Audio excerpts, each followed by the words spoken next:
Eu acho que podemos começar, Raul, para não sermos injustos também com o pessoal que chegou no horário. Temos uma quantidade de participantes aqui legal já, tem aproximadamente uns 10 para entrarem ainda. E então vamos dando início, mais uma vez, muito obrigado. Obrigado, pessoal que está aqui, aos assessores, aos nossos clientes. Raul, ele é analista da Eleven. Eu vou deixar ele se apresentar. Raul, se apresenta para a gente, por favor. Claro. Boa noite, pessoal, mais uma vez. Obrigado aí pela presença e paciência de me escutar. Eu sou analista, eu sou um dos analistas sêniores da Eleven.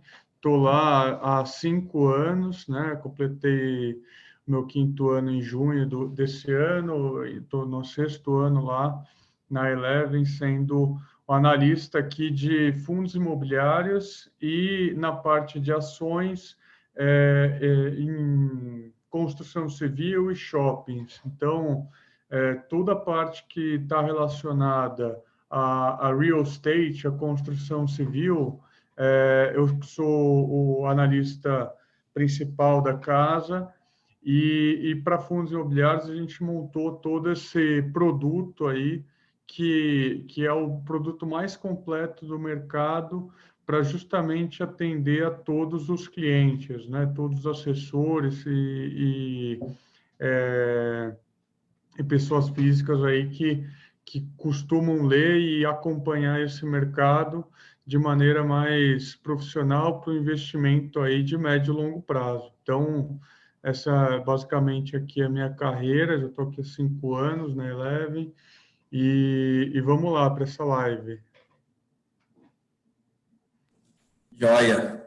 Pessoal, eu convidei o Raul porque a gente aqui tem as análises da XP, que a gente utiliza aqui na mesa. A XP tem a sua carteira de fundo imobiliário, é uma carteira boa também. Só que a gente achou bom ter uma casa de análise independente. Então, por isso que a gente contratou a Eleven, que a Eleven não é corretora, ela é uma casa de análise. E o Raul hoje é a pessoa que monta as carteiras de fundos imobiliários da Eleven. Tem 2 carteiras muito boas que a gente acompanha bastante. Nossos clientes que fazem operação via mesa têm acesso a essa carteira. E por isso que eu convidei ele hoje aqui para falar um pouco dessa estratégia dessa carteira dele e como que ele seleciona os ativos, também para falar um pouco do panorama de fundos imobiliários, que a gente vem respondendo, vem tendo muitas dúvidas em alguns setores específicos, como shoppings, por exemplo, logística. E aí eu achei interessante o Raul fazer parte, porque melhor do que eu, ele vai saber explanar melhor esse assunto. Raul, então, para começar, se você puder dar uma introdução para a gente sobre as 2 carteiras que você tem hoje aí, que você que assina, né? Que é as 2 de dividendos, uma de ganho de capital e outra mais para renda mesmo. Porém, a de renda teve um ganho de capital enorme, né, no último ano. Então, mesmo pagando dividendos, os fundos ainda subiram muito. Aí, eu gostaria que você falasse um pouco para a gente. As 2 estratégias, né, Newton, o fundo imobiliário, né, assim, dando um passo um pouco atrás, é um veículo de investimento que ele é muito eficiente para investir em imóveis. Então, os investidores que gostam dessa classe de ativos, para investir em fundo imobiliário, ela é muito mais eficiente, você consegue diversificar a classe de ativo que você está investindo, as gestoras, buscando ali uma carteira que fique equilibrada. Você não fica concentrado em um único imóvel ou em um único gestor. Então, essa classe de ativos ela é muito benéfica para todos os investidores, né? Então, você vê que é uma classe de ativos que tem crescido. A gente vê aqui, eu que acompanho desde 2016 esse mercado, quando tinha 100, 150 mil investidores. hoje tá batendo aí 1.200.000 quase, né? 1.100.000, 1.200.000. Então, você vê, em 4 anos, fez quase 10 vezes aí o número de investidores que tinha ali no começo, quando a gente acompanhava. E aí, assim, a gente viu toda essa trajetória muito puxada pela taxa de juros aí, taxa de juros relativamente muito baixa, tem incentivado essa classe crescer, não só nos fundos que estão ali já no mercado, mas em novas estratégias também. Então, temos estratégias de, como se coloca, né, de shoppings, de galpões logísticos, lajes corporativas, educacionais, hotéis, hospitais, e tem crescido outras classes de ativos que são muito novas no mercado e que trazem uma oportunidade aí para os investidores, como os fundos de residenciais, fundos de terras e agrícolas. Então, a gente vê que os fundos imobiliários vai amadurecer nos próximos 2, 3, 4 anos, né? Aumentando o número de investidores, trazendo mais robustez para a classe de ativo, liquidez. Então, eu vejo que esse mercado ainda tem muito potencial de crescimento, tanto de agora para o final do ano, quanto para 2021. 2021 acho que vai ter um potencial de crescimento bastante expressivo. As carteiras aqui, como você perguntou, as duas carteiras a gente foca sempre no longo prazo, porque é uma classe de ativos para você investir no longo prazo. Você não compra um imóvel com a ideia de vender daqui a 1 ano ou daqui a 6 meses.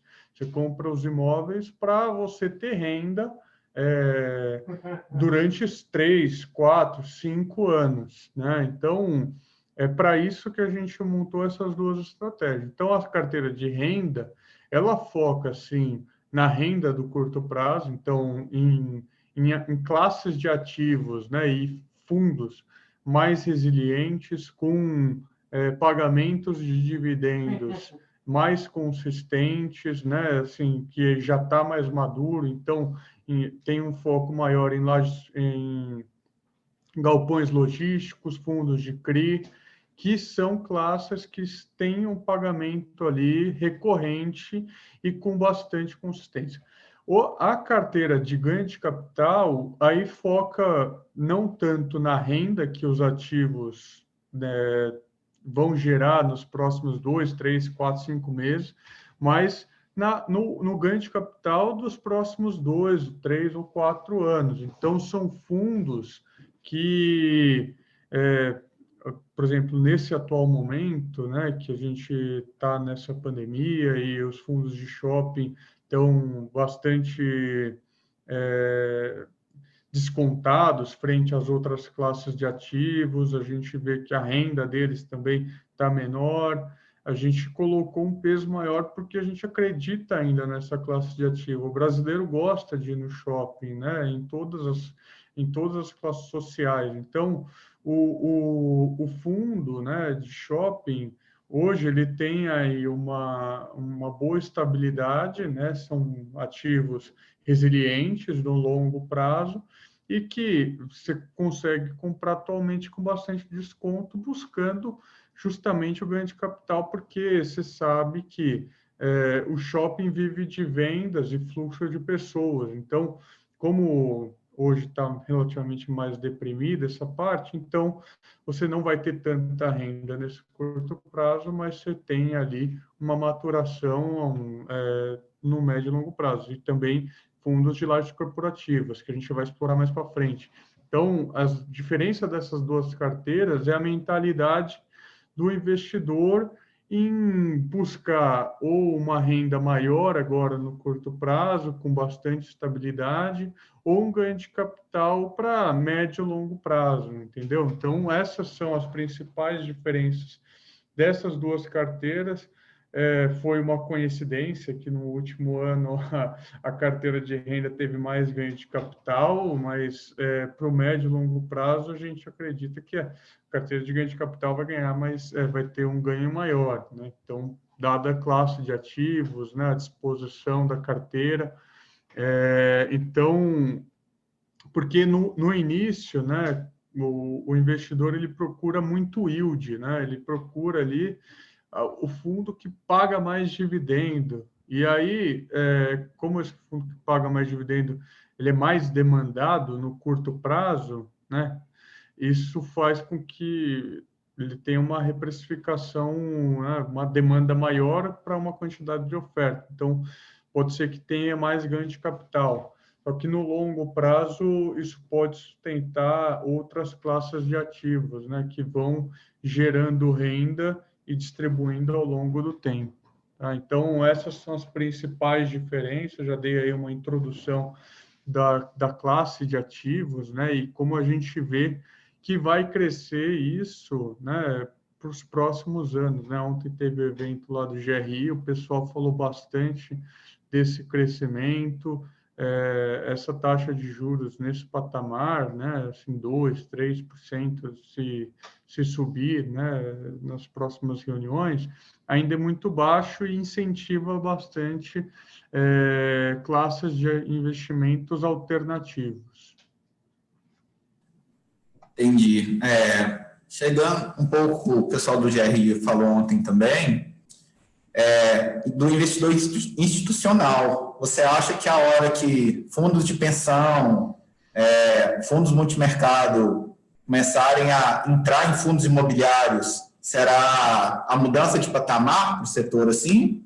Ou você acha que ainda tem muito, ou o próprio investidor pequeno, pessoa física, já vai conseguir essa mudança de patamar? A pessoa física que movimentou esse patamar que a gente está atualmente. O institucional, vendo que a gente também tem sido procurado por vários institucionais, né, para entender melhor essa classe de ativo, porque é muito novo. O fundo imobiliário ele é de 2011, então 2010, 2011, então é muito novo essa classe de ativos no Brasil. Então, isso, e hoje, né, a pizza ali de quem detém a maior parte aqui dos fundos imobiliários está 75%, 77% na mão de pessoa física, 20%, 25% na mão de institucional. Fora do Brasil, nos Estados Unidos, que é uma economia mais madura, essa pizza é inversa, né? Então, a maior parte está em investidor institucional, fundos de pensão, e uma pequena parcela é detida por pessoas físicas. Isso tende a acontecer aqui no Brasil, mas para isso a gente tem que ter, a gente vai ver, né, nos próximos anos, um crescimento dessa classe. Então, hoje, os fundos imobiliários são 100 bilhões, 110 bilhões de patrimônio, que somam todos os fundos, tá? Nos próximos anos, a gente deve ver isso aumentar para 200, 300 bilhões. Então, tende a dobrar, a triplicar o patrimônio, né, de fundos imobiliários que tem aqui no Brasil. O que isso vai fazer é que quem vai movimentar esse dinheiro provavelmente são os institucionais. Os fundos de pensão, desde 2018, tem uma regulamentação que fala que os fundos de pensão não podem investir diretamente em imóveis, eles têm que investir via fundos imobiliários. E antigamente, eles podiam investir em imóveis direto até 8% do patrimônio. E aí, com a mudança da legislação, eles podem investir em fundos imobiliários apenas até 20% do patrimônio. Então, aumentou a parcela que eles podem investir em imóveis e restringiu para apenas veículos de fundos imobiliários. Então, todo o patrimônio desses fundos de pensão que estão em imóveis, em algum momento nos próximos, de 2018 até 2030, isso vai virar fundos imobiliários. Então, vai vir para o mercado isso. e isso vai fazer com que a classe de ativos cresça, os fundos de pensão se movimentem mais no mercado de fundos imobiliários. Hoje o mercado de fundos imobiliários tem uma boa liquidez, tem ganhado liquidez, né? Mas ainda é uma liquidez muito mais baixa do que tem, por exemplo, o mercado de ações, né? O mercado acionário. Então, fundos mais líquidos aí tem 10 milhões de negociação no dia, por dia, né? 10, 8 milhões. Então, é pequeno ainda, é pouco dinheiro negociado. Então, de negociação diária. Então, é um desafio também aumentar a liquidez desse mercado, trazer os institucionais, que isso já tem acontecido, essa movimentação. A gente vê muitos fundos multimercados, fundos de ações também investindo em fundos imobiliários, aproveitando algumas oportunidades. Então, sim, eu vejo que quando esses investidores, né, se movimentarem de maneira mais agressiva, né, ou de maneira mais contundente, né, ao longo desse tempo, né, dos próximos anos, vai mudar o patamar dessa classe de ativo. E aí a pessoa física, né, os investidores que já estão nesse mercado, começam a profissionalizar mais, né? Então você vê que vai trazer mais liquidez, vai trazer o estudo aí do mercado. Então, esse trabalho que a gente faz de acompanhar o mercado, conversar com todos os gestores, entender as estratégias de cada um, entender o momentum deles, faz com que e trazer isso para os relatórios é de suma importância para quem opera, para quem está ali na ponta, entendendo onde estar investido, né? Onde você está investido nos fundos. Então, esse é o panorama. Acho que tem, sim, um potencial de crescimento com institucionais, mas mesmo que eles se movimentarem de maneira mais lenta, a classe de ativos tende a crescer, tá? Ah, entendi. Não, muito bom, que esse foi um tópico que eu escutei bastante ontem, pessoal falando, bem, estão esperando o institucional chegar, e parece que quem tiver posicionado antes, para ganho de valorização de cota, vai ser muito bom, né?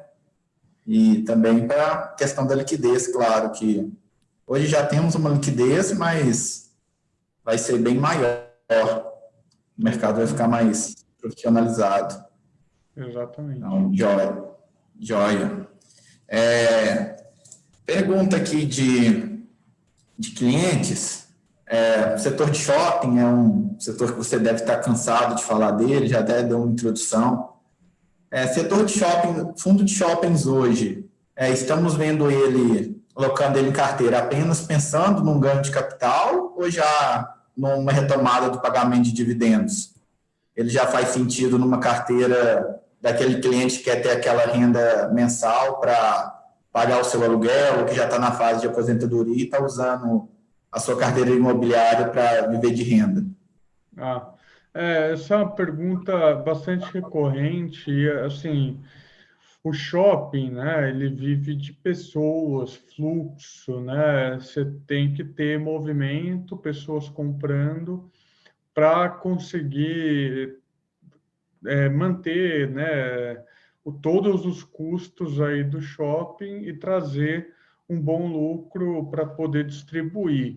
Tá? Com a pandemia, né, todos os shoppings fechados, voltando a reabrir a partir de maio, junho, principalmente em julho, com todos os shoppings já reabertos, funcionando com horários reduzidos. Hoje em dia, né, a partir de outubro, novembro, já operando entre 8 e 12 horas, com várias restrições ainda em público, né, em cinema, restaurantes. O que a gente olha, né, são os fundamentos do shopping, tá? E aí a gente também vê todos os dados públicos aí das associações dos shoppings, que é a Abraço, a Associação Brasileira de Shoppings, que mostra que as vendas dos shoppings, elas já voltaram para um patamar similar ao que era no ano passado. Então, ainda está abaixo, cerca de 20% a 15% abaixo do que era o ano passado, mas foi uma recuperação muito forte. Se a gente pensar que em março e abril, com os shoppings todos fechados, a diferença, né, entre as vendas de março a abril do ano passado para março e abril desse ano foi quase que 90% de queda, 80%, 90% de queda. A gente já teve aí uma recuperação nesses últimos 6 meses de quase que a totalidade das vendas e fluxo de pessoas dentro dos shoppings. O que a gente tem percebido é que o fluxo voltou mais lento do que as vendas. Então, as pessoas que vão aos shoppings, elas vão para comprar, então não fica passeando, né? Não tem aquela demora, né? E para também até não ficar muito exposto. Então, o que a gente tem visto é que isso empiricamente dá para falar que as pessoas que vão aos shoppings vão para comprar para determinada coisa. Então, isso tem trazido um ânimo para esse setor. E a gente já tem visto que os fundos de shopping já voltaram a distribuir, aí não pararam, boa parte deles não pararam de distribuir dividendos, e alguns já estão mostrando que estão retomando aí paulatinamente a patamares mais sustentáveis, né? Então, você vê os fundos da Vinci já está distribuindo um pouco mais do que distribuía cerca de 30, 40 centavos. O fundo da Brasil Plural também, o MOL 11, também já voltou a distribuir dividendos relativamente mais gordos. Então, a gente vê que as vendas, né, que movimenta, né, os shoppings, ela está retomando, e os administradores de shoppings, eles estão bastante otimistas, né, e bastante positivos para esse fim de ano, né, a Black Friday, que deve movimentar bastante, e o Natal, que historicamente é o melhor mês do ano, e eles estão com uma sensação de que esse ano não vai chegar no mesmo patamar do ano passado, mas vai ser melhor do que era esperado anteriormente. Então, essa movimentação e a expectativa mais positiva é que traz aqui um bom momento para se investir em shopping. Agora, em relação a dividendos, eles ainda estão pagando dividend yield, né, que é o dividendo sobre o valor da cota, ainda muito baixo, né, em patamar muito baixo, cerca de 0,2%, 0,3%. Então, o que é muito baixo, mas que nesse nível de preço, a gente vê que para o ano que vem, os dividendos vão ser melhor do que o desses últimos 6 meses. Isso se a gente não tiver um novo fechamento, né? Assim, regredir aí na escala de flexibilidade de horários. Tá? A gente tem aí o governador de São Paulo falando que pode voltar a fechar, ter outro lockdown. Então, isso traz uma certa incerteza com relação à possibilidade de continuar essa retomada de distribuição, né, de vendas, de volta do fluxo. Mas a gente tem visto também, por outro lado, mais notícias relacionadas à vacina, né, produção de vacina, que vai fazer com que a gente tenha aqui um movimento mais otimista. Então, o que eu quero dizer é que eu acredito que a gente não vai ter um fechamento novamente dos shoppings até para dar continuidade aí a esse crescimento, e a gente pode ver aí no ano que vem mais dividendos sendo distribuídos, sim. Legal, muito bom. Como você falou, essa é uma pergunta bem recorrente, né, dos clientes nossos que estão alocados em fundos de shopping, sempre perguntam se mantém a estratégia, outros que estão fora querendo entrar, outros perguntando se é hora de fazer preço médio ou não. Aí, fundo de shopping, vem bastante perguntas. Tem no chat uma pergunta de um fundo específico, você pode responder pergunta de fundo específico ou tem alguma restrição? Não, Perguntaram, posso responder, sim, sem problema nenhum. Vamos lá. joia. Perguntaram do Mogno, um fundo de fundos, e aí se você quiser aproveitar e já dar um panorama dos fundos de fundos, que são fundos bem diversificados, né, geralmente. E ele está se recuperando mais devagar do que os outros, né? Aqui, a cliente que está com uma rentabilidade negativa de 22%. E para você dar um panorama dos fundos de fundos e do Mogno, se você tem contato com os gestores deles, como que eles estão se mexendo. Uhum. E é um fundo que você ainda acha que é resiliente para mantermos na carteira aqui em nosso portfólio. O Riane, assim, o que aconteceu, né, com a maioria dos fundos de fundos, aí, a classe de ativos como um todo, né, boa parte deles, quando entrou na crise, né, e ninguém estava esperando essa queda absoluta aí em todos os mercados, né, uma busca maior por liquidez, ninguém estava esperando essa correria toda e de queda, né, essa queda toda em todos os mercados, principalmente e fundos imobiliários não foi diferente. Todos os fundos, ou a maioria deles, fundos de fundos, estavam com 90%, 95% ou 100% do seu patrimônio alocado em fundos imobiliários que tiveram as suas cotas praticamente derretendo, né? E aí os fundos de fundos também não foi diferente.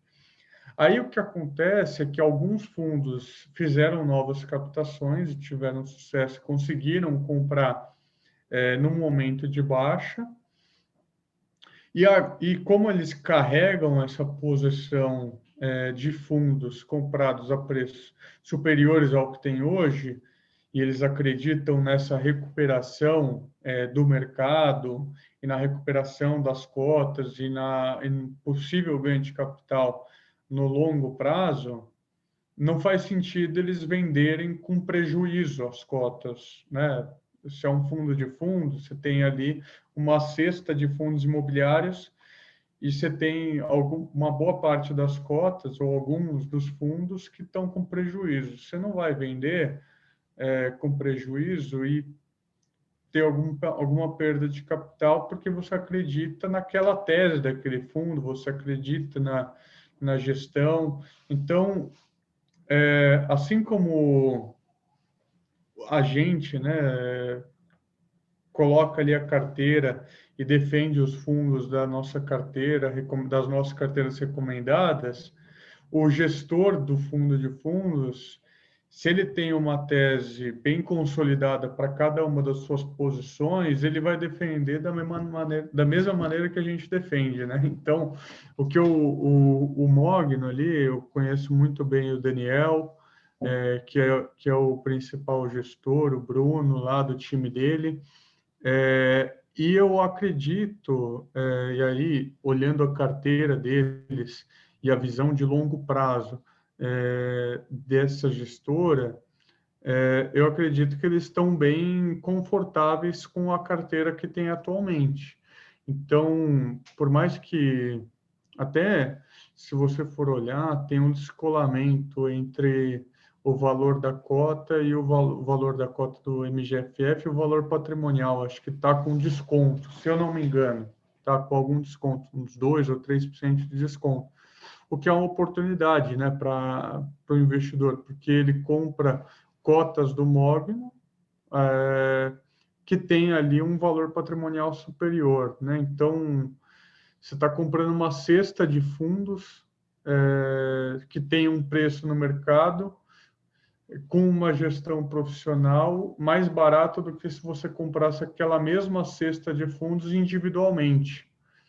Então, em alguns casos, né, alguns fundos que estão descontados frente ao patrimônio, é melhor você comprar o fundo de fundos do que comprar os ativos individuais na bolsa, porque você está comprando uma cesta de fundos com um gestor mais barato do que se você comprasse individual. Então, eu acredito que é um fundo que vai ter uma recuperação aí nos próximos 3, 4, 5 meses. É difícil saber quando isso vai acontecer. É uma recuperação lenta. A gente vê aqui, por exemplo, o IFIX. Se você vê olhar nesses últimos de março para cá, recuperação, né, de março, quando foi o principal, a pior semana do mercado de renda variável, e comparar com até agora, você vê que tem uma recuperação do IFIX de março até o final de maio, e de junho para cá, o IFIX está de lado, está em 2.800 pontos de junho, né, do início de junho até hoje, ele está praticamente de lado, o que também é um dos motivos pelo qual os fundos de fundos aí também estão sofrendo, porque eles também não estão performando, eles não conseguem performar, porque as cotas, né, dos fundos imobiliários também não estão recuperando, né, dessa mesma magnitude. Os fundos imobiliários que recuperaram mais rápido foram os fundos de galpão logístico. Esses, sim, tiveram uma recuperação extraordinária, porque eles já estão a patamares de preço que se via anterior à crise. Muito pautado pelo momento desses fundos, né? Eles não perderam volume, né? Muitos dos fundos de logística puro tiveram suas operações até aprimoradas, né? E cresceram as operações, fizeram novas captações para comprar outros ativos logísticos. Então, é um momento, né, do mercado de fundos imobiliários do setor logístico bastante positivo, o que fez com que ele disparasse na frente de recuperação frente aos outros. E os fundos de shopping, eles continuam com um desconto médio frente a fevereiro ou frente a janeiro de 20% a 30%. Então, o IFIX, assim como a maioria dos fundos de fundos, né, eles são uma cesta de fundos imobiliários em que tem ali pesos diferentes para setores diferentes. Então, como ele tem essa composição,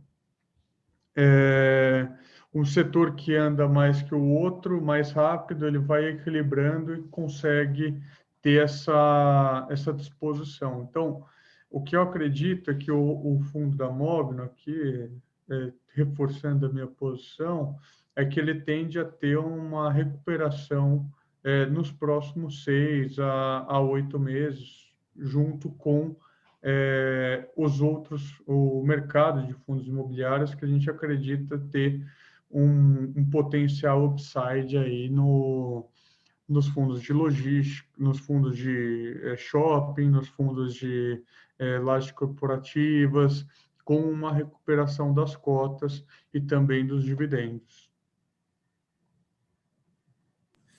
Joia, muito bom.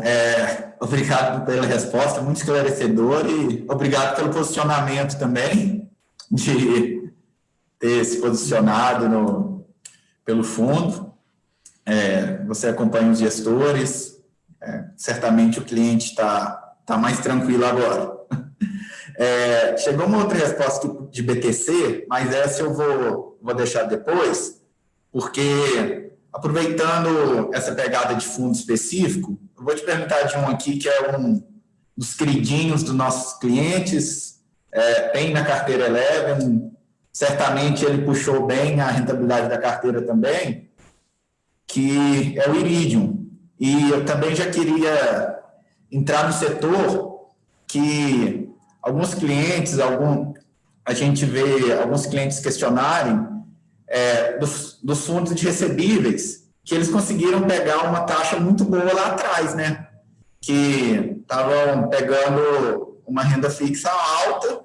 E qual que é a preocupação? Quando eles tiverem que renovar esses contratos, se eles vão conseguir manter aí Iridium, o projetado de vocês é 9%, né? Então, se o Iridium vai conseguir aí continuar pagando esses aluguéis bons, já pagou 1% ao mês, e um panorama geral de como que esses fundos vão fazer na hora de comprarem novamente os seus títulos, e um panorama do Iridium aí, que é um dos queridinhos aqui dos nossos clientes, que está fazendo subscrição agora. Aí, se não for pedir muito, já comenta desse efeito da subscrição, que vai vir a 98 alguma coisa, o fundo hoje está quase 120, que na maioria dos casos sempre volta. Se você acredita que voltará aqueles patamares ali, ou se ali no 115 é perigoso parar essa queda. Se não for pedir muito. Se for, pode Não, vamos lá. das duas primeiras. Não, tranquilo. Assim, essa o Iridium é um fundo que a gente acompanha desde a primeira emissão dele, tá? Assim, a gente acompanha ele há muito tempo. Desde, acho que é 2017 que foi a primeira emissão. E o gestor lá, o Rafael Selegato, a gente é muito próximo. Ele veio do Fator, né, do Veritá, né, que é um outro fundo imobiliário também do segmento de CRI, e ele já era bem elogiado naquele veículo, né, na Fator. E aí ele saiu da Fator e montou a gestora junto com outros pessoas que vieram do Fator e aí criaram a gestora da Iridium para justamente vir com um fundo imobiliário de CRI. E assim, ele é muito experiente, ele tem uma boa cabeça para mix de portfólio. Então, Newton, a gente gosta do fundo, a gente tem ele fez uma emissão 400, todas as outras emissões subsequentes à primeira foram todas 476, então, só para explicar aqui, para quem não conhece, a 400 é a oferta pública e a 476 é a oferta restrita a apenas investidores daquele fundo e outros investidores, né? Outros 50 investidores, mas não é pública a oferta. Então, e ele tem sempre ele tem uma política de distribuição de novas cotas a valor patrimonial.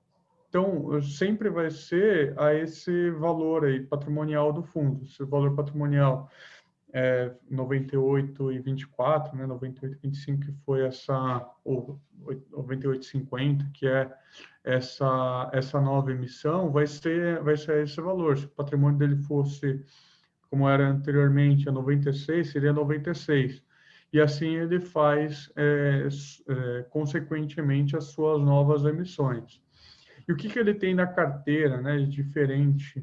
Ele tem uma concentração ali, o foco em CRIs, e tem uma parcela do fundo que ele gere como se fosse um fundo de fundos, mas especificamente para outros fundos de CRI. Então, ele compra outros fundos de CRI, que ele acredita que esteja descontado, que tenha uma boa gestão e que possa gerar aí um dividendo, né, acima da média. Então, por exemplo, ele tem uma posição grande no HCTR, que é um fundo imobiliário de CRI, que paga 1,5%, 2% de dividendos, de dividend yield por mês.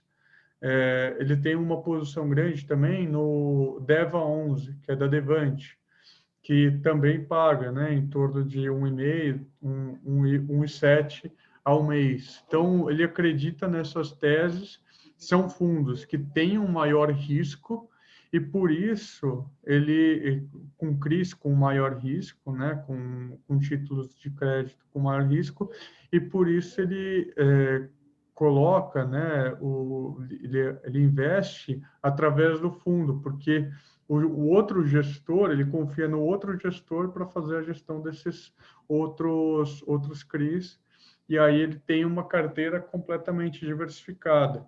E ele tem alguns CRIs, né, uma carteira de mais de 500 milhões em CRIs, que tem uma rentabilidade que é bastante sustentável. Então, se eu acredito que os fundos vão conseguir captar, né, ou comprar outros CRIs quando for amortizado nessas mesmas taxas que eles têm hoje, quando for vencendo, né, e for tendo que realocar, é difícil se dizer, né? Acho que tem oportunidade a todo momento. A crise, né, mostrou bem isso, que assim, não vai acontecer, tende a não acontecer novamente, mas você pode conseguir bons créditos com uma boa rentabilidade ao longo do tempo, né? E a vida toda foi assim, né? Ao longo de pelo menos os últimos 10 anos, teve momentos que você conseguiu ali, em todos os momentos você conseguiu créditos bons com uma boa rentabilidade ou créditos mais com maior risco, com uma maior rentabilidade, é sempre bem equilibrado esse mercado, né? Assim, entre risco e retorno. E ele tem pago aí bons dividendos por conta do IGPM, né? Boa parte da carteira de alguns dos CRIs, né? Boa parte dos CRIs são atrelados ao IGPM. E o IGPM, nos últimos 12 meses, é 21%, né? Então, você vê que é bastante alto e você faz com que a parcela do devedor fique mais alta e pode ter algum risco de pré-pagamento, acho que sim, mas todos os CRIs, eles têm alguma cláusula em relação a isso. Então, acho que tende a ter, sim, algum equilíbrio aí de rentabilidade, vai depender do risco do momento, do risco do crédito. A gente não sabe também como vai estar a taxa de juros. Hoje está em 2, daqui 2 anos pode estar em 3, 4, então aí já muda um pouco o patamar. Então tem muito de momento isso, né, Nilton? Então, e o Iridium, aqui concluindo a pauta dele, é um fundo que é bastante resiliente, tem uma carteira bem diversificada, uma gestão bastante profissional, e a gente acredita que esses 400 milhões que ele deve captar agora, eles vão conseguir uma boa alocação, sim. E a gente vai fazer um relatório escrevendo sobre essa emissão, que encerra aí no próximo dia 3 de dezembro, e aí nas próximas, acho que na semana que vem, já no início da semana que vem, já vai ter um relatório falando sobre essa emissão, o quanto pode contribuir, e eu acredito que esse bom momento aí de distribuição de dividendos tende a continuar aqui nos próximos meses, tá bom? Joia. Então, ele vai continuar dando alegria aos nossos clientes por um tempinho ainda. Não, beleza. Aí, o relatório saindo, a gente já dispara ele para os clientes aqui. E o pessoal está bem interessado na subscrição dele. O pessoal estava perguntando, antes mesmo de sair o oficial, pessoal, o Iridium vai fazer, como que é? Calma, na hora que sair o oficial, a gente envia. Aí, agora a gente já vai trabalhar a subscrição aí. Aguardar o relatório de vocês primeiro, claro, para ver se é para entrar ou não. Mas é um fundo muito bom aqui que o pessoal está gostando bastante. Parabéns por ter ele em carteira, que ele conseguiu cumprir 2 papéis, né? De ganho de capital e de pagar dividendos. Ele E cumpriu. outra pergunta que eu acabei esquecendo de falar, né, sobre o preço, né? o preço de emissão a patrimônio, não tem custos, né? Então, isso é uma prática do Iridium, e até 98 mesmo, e a relação ao preço no secundário é difícil de saber, tá? Quanto isso vai voltar, porque tem muito investidor que gira a própria posição, né? Então, o que faz? Ele vende algumas cotas para poder subscrever 100% dos direitos e, e acaba que, no fim das contas, ele fica com mais cotas do que ele tinha anteriormente, porque ele não precisa vender 100% das cotas dele, né? Então, isso é um ponto que geralmente faz com que a cota do fundo caia, tá? Mas eu não acredito que deva passar aí, assim, no piso aí de 113, 115. Acho que deve ficar mais ou menos nesse patamar, tá? Ah, muito Pode bom. ficar, né? Hoje está um pouco mais, né? 119, 120 aí, mas sei lá, acho Isso. que no maior pico aí pode ser que venha a ficar 115, 113, mas não precisa desesperar aí, viu, pessoal? Pode ficar tranquilo. Mesmo assim, é uma ótima oportunidade. Conseguir pegar R$ 15 mais barato por cota é uma oportunidade tanto, né? Não, isso aí. Exatamente. Aí, parando, saindo um pouco das perguntas específicas dos fundos, a questão do BTC, perguntaram no chat, sobre o posicionamento da B3, né, em liberar o aluguel, BTC para fundos imobiliários, e tem discutindo bastante isso da especulação, né? Se liberar, o pessoal vai poder entrar vendido em fundos imobiliários.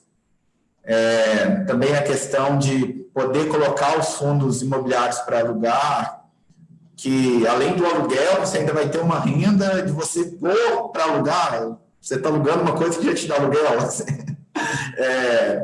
Aí muitos investidores estão vendo isso com bons olhos, outros não, porque estão temendo uma especulação de liberar operar vendido e a cota cair. Qual que é o seu posicionamento em relação a isso e até onde você acha que pode impactar negativamente o valor da cota? Ou Bom, positivamente o fato de é, alugar? assim, é difícil de saber como que vai se comportar, né? Assim como se comporta aí nas ações. Como é um mercado menos líquido, né? Isso tende a aumentar um pouco a liquidez. Mas é difícil de saber qual que vai ser o real efeito nos fundos imobiliários dessa liberação aí de operar vendido, do pessoal poder fazer essa alavancagem, porque se o cara vende, né, o, o cara faz uma put e faz a venda, como é que fica, né, a distribuição de dividendos, né? Ele vai ter que pagar o dividendo para quem alugou as cotas. Tem algumas operações aí que no dia a dia a gente vai ver como vai acontecer. E eu não, assim, eu acho que para o investidor de longo prazo aí, possivelmente nada vai mudar, tá? O especulador aí pode tentar surfar alguma onda, mas como é um mercado que ainda não tem tanta liquidez, né? A B3 até colocou que seria aí apenas para os fundos mais líquidos, né? Então, acho que teria algum tipo de corte aí de liquidez e assim, eu não acredito que tenha um efeito tão grande aí eh, de imediato, tá?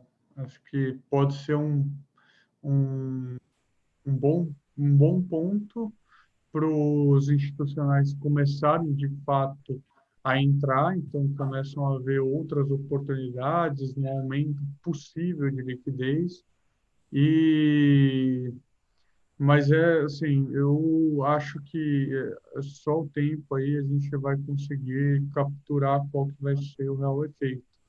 Mas e a gente, aqui internamente na Eleven, a gente vai ver a possibilidade de fazer long and short ou qualquer outra dessas é, estratégias aí em relação aos fundos imobiliários, tá? A gente vai avaliar, estudar para entender se realmente é possível fazer essas novas estratégias como a gente faz em equities, né, em ações lá com o Rafio Data, a gente faz algumas estratégias long and short para ações, a gente vai ver também a possibilidade de fazer isso em fundos imobiliários, mas vai ser ao decorrer do tempo aí, tá?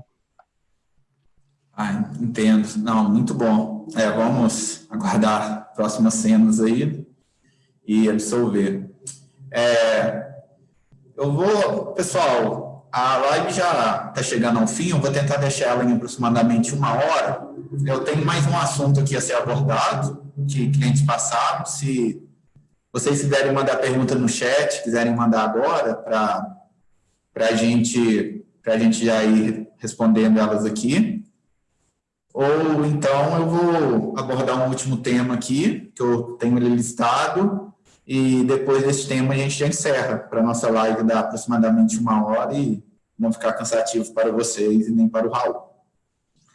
O Raul, então a gente já abordou, eu acho que os principais temas, né, do fundo imobiliário, já entrou em logística, que está vivendo um bom momento, shoppings, fundos de fundos, o CRI. Eu acho que agora o que está faltando é o fundo de escritório. E outra pergunta bem recorrente, com certeza, é os fundos de escritórios e a questão home office. As empresas estavam adotando home office, agora já estão falando bastante de híbrido. Então, se entrar no híbrido, a pessoa vai poder ficar em casa, mas também irá precisar de ir à empresa.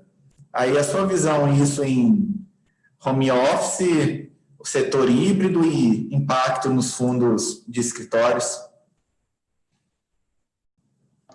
Não, vamos lá. O segmento de galpões de escritórios, tá? A gente até tem matéria, né? Assim, é engraçado esse ponto, porque tem várias matérias no início da pandemia de que todo mundo ia ficar 100% de home office, ninguém ia mais voltar para o escritório. E hoje aí saiu uma notícia no Valor de que boa parte das empresas já estão reavaliando, que home office em tempo integral pode não funcionar. Tem algumas pesquisas aí internacionais de empresas comentando que a produtividade caiu, né, de um tempo para cá, com esse 100% de home office. Então, no longo prazo, né, quando tudo estiver relativamente normal, e a gente puder ter uma vacina e aí voltar à vida como ela era antes, a gente vai ver que o home office ele vai fazer parte do dia a dia num uso misto aí do escritório. Então, tende a ser uma questão mais flexível aí, como você bem pontuou, né, Newton? Então, o home office vai ser alguma coisa assim, a pessoa vai para o escritório 2, 3, 4 vezes por semana e fica 1, 2, 3 dias no escritório, fica 1, 2, 3 dias de home office, vai 4 vezes por semana no escritório, faz algum tipo de rodízio, mas eu acredito que o escritório sempre vai ser bem necessário, né? A gente vê aí um monte de fundos imobiliários comprando lajes corporativas bem localizadas, de alto padrão aqui em São Paulo, né? Então, aí também, Belo Horizonte também deve ter algumas incorporadoras, né? Fazendo novos edifícios comerciais. Aqui em São Paulo tem várias incorporadoras com projetos comerciais em andamento para ser entregue no ano que vem, 2022, 2023, 2024. Então, eu vejo que o home office ele vai fazer parte do dia a dia, mas ele não substitui de maneira nenhuma a necessidade de você ter ali as pessoas interagindo, trocando experiências, fazendo reuniões relativamente mais produtivas, você tendo uma cultura organizacional. Tem vários escritórios, algumas empresas aqui em São Paulo que já voltaram em formato de rodízio por conta dessa perda aí de produtividade. Então, escritório, ele vai ser sempre uma máxima, né, nos imóveis, isso aí para todos os segmentos, tá? De maneira geral, né, que é localização, localização, localização. Então, você tem que saber onde está localizado determinado imóvel, que ele vai ter demanda ou não vai ter mais demanda. Então, além da localização, eu colocaria também que a qualidade do empreendimento, né? Se ele está sempre bem atualizado, esse retrofit, é um imóvel novo ou não. Então, colocando aí todas essas pontas dentro do segmento, eu acredito que é um segmento que vai recuperar sim no ano que vem. Então, tem, por exemplo, o fundo da XP, né, o XP Properties, que é um fundo que está bastante descontado aí no mercado, que a gente tem aí recomendação também, é um fundo que acabou de adquirir um prédio, né? Está terminando a emissão para adquirir um prédio localizado na Faria Lima, que está em construção e que vai ser inaugurado, entregue em abril de 21. Então, além desse, né, o BRCR, que é o BC Fund, um dos maiores fundos de edifícios comerciais do mercado, comprou em junho, né, ou julho, o Diamond Tower, que é em cima do Shopping Morumbi, aqui em São Paulo, e comprou também uma torre do Eze Tower, que também é ali na Shopping Zé. Então, você vê que tem demanda para adquirir empreendimentos bem localizados com alto padrão de qualidade construtiva. Então, é sempre importante ver qual é o ativo, qual que é o locatário que está lá, e quem são os gestores também por trás disso. Entendi, muito bom. Então, olhar na hora de escolher esse fundo, olhar mais a localidade mesmo, que áreas bem estruturadas terão sempre seu espaço aí. Faria Lima é um exemplo que sempre citado, né? Para finalizar, qual segmento você está olhando com mais carinho? Pergunta do Igor. Igor, assim, a gente sempre tem ali as carteiras, né? Elas são pensadas exatamente nisso, né? Na boa diversificação e na estrutura de estratégia que você quer colocar dentro de uma carteira. Então, se o cliente, né, ou se o investidor busca mais renda, né, no curto prazo, a gente tem ali a carteira de renda patrimonial que foca, assim, nos fundos de CRI e nos fundos de galpões logísticos que têm uma resiliência maior na tipologia de contratos, no pagamento de dividendos. E se o investidor, né, assim, está olhando para mais longo prazo, para ganho de capital, e não tão preocupado com a renda nesse curtíssimo prazo, aí tem fundos de shoppings que apresentam boas oportunidades, fundos de lajes corporativos que também apresentam boas oportunidades, alguns fundos de galpões, outros fundos de CRI também. Então, a pergunta aqui seria, né, qual que é o seu horizonte de tempo, né, de investimento, a necessidade dos recursos, mas sempre pensando no longo prazo, e também pensar sempre numa carteira diversificada, não concentrar em um único segmento. Então, já que os fundos de shoppings vai me dar ganho de capital, vou ter a minha carteira 100% em fundos de shopping. Aí não faz sentido, tá? É sempre bom ter uma carteira bem diversificada e bem distribuída para cada momento. Joia. Não, então, eu acho que é isso. Eu falei que era a última, mas agora é a última mesmo, prometo, que uma cliente mandou aqui, do Terrax. Vocês até emitiram um relatório no IPO deles. O relatório ficou muito bom, bem explicado. E é um segmento novo aqui no Brasil, né? O Terrax é um fundo de fazendas. Nos Estados Unidos já é uma prática... a Karine. Já é Karine. Então, nos Estados Unidos já é uma prática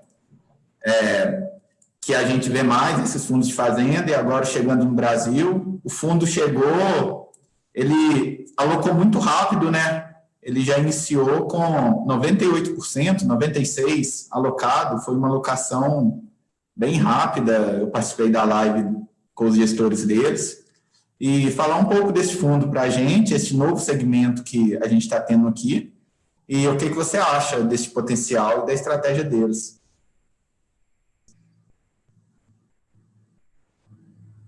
Tá.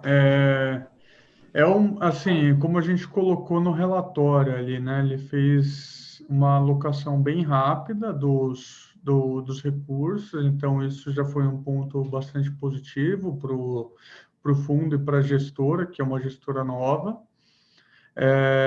Mas tem que acompanhar, assim, é um fundo bom para você diversificar o patrimônio, colocar ali na sua carteira de fundos imobiliários, mas tem que acompanhar mesmo no longo prazo, porque ele tem um potencial de dividendos bastante expressivo, aí, de até 12% de dividend yield, mas tem algumas questões que precisam ser respondidas ainda, que não garantem esse fluxo de dividendos, tá? Então, pelo menos já comprou as terras e já fez os contratos de arrendamento, o que é muito bom para o fundo, porque fez já os contratos de arrendamento, se garante pelo menos o dividendo ali dos 6% ao ano. E os outros 6% seria com a revenda de parte dessas terras para os próprios arrendatários, né? Então, essa parte da revenda é que ainda é incerta e que isso vai acontecer no próximo ano, se acontecer, né? Então, eu acho que tem que maturar a estratégia e a gente tem que acompanhar durante 1, 2, 3 anos para ver qual que é como que isso vai acontecer mesmo no dia a dia ali, tá bom?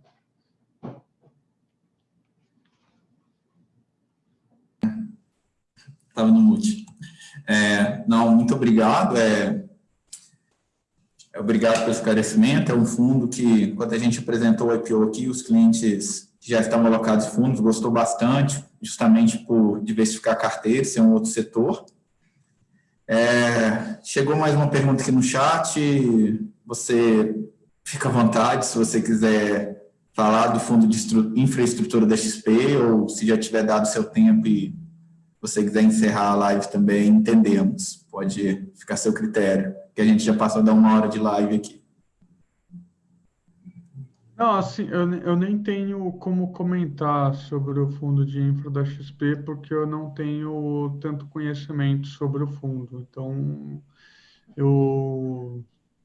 a gente tem aqui o time aqui que olha, né, os FIPs, mas o que eu gosto sempre de ressaltar é que FIP é muito diferente de FII, tá? O FIP tem uma estrutura bem específica, né? E tem que olhar projeto a projeto. Não são todos os FIPs que são iguais. Todos os FIPs, cada um é muito diferente um do outro, tá? Então, tem que ver o projeto de infraestrutura que eles estão colocando, as debêntures, né? Possivelmente essa ideia de debêntures, realmente não conheço o fundo específico.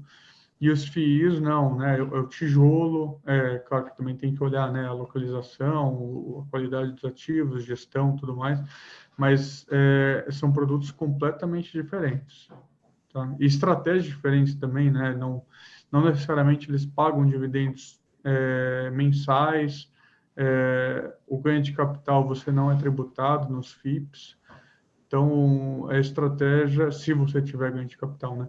E aí a estratégia é bem diferente, a liquidez é outra, é um outro produto. Essa isenção fiscal atrai muitos investidores em FIP, né? Mas assim, tem que tomar muito cuidado, tá? Não é porque o produto é isento que ele é necessariamente bom. Entendi. Este FIP, ele estava com alguns IPCA mais 6, IPCA mais 7, ele tá até pegando esses contratos aí. Não é aluguel mensal, é em média 3, 6 meses, que o pessoal falou no Zoom. E é isso. Não vou entrar muito nos detalhes, porque eu não sou analista, mas E assim, eu não conheço o fundo mesmo, então eu não sei realmente opinar, tá? Assim, prometer esse retorno, tem que ver muito o projeto, o que está por trás ali para garantir isso. Assim, eu realmente não conheço o produto. Não, legal. Não, beleza. Então, acho que sem mais perguntas, vamos encerrar por aqui. Passamos um pouquinho da 1 hora, 11 minutos. E te agradecer mais uma vez, Raul, agradecer todos os participantes aí, muito obrigado pela inscrição, muito obrigado pelas perguntas. E essa pandemia acabando, espero a gente fazer um evento presencial aqui em BH, Raul. Aí te aguardo aqui para um evento presencial em uma data futura aí. No mais, muito obrigado. Maravilha, muito obrigado aí pela presença de todos, pela participação aqui, espaço. E aí estou à disposição aí, o pessoal aqui do comercial, a gente sempre tem contato aí. E aí, precisando, a gente pode fazer outra live ou fazer uma presencial aí assim que acabar toda essa pandemia. Obrigado aí, um abraço para todo mundo. Legal. Então, obrigado, pessoal. Tchau, tchau.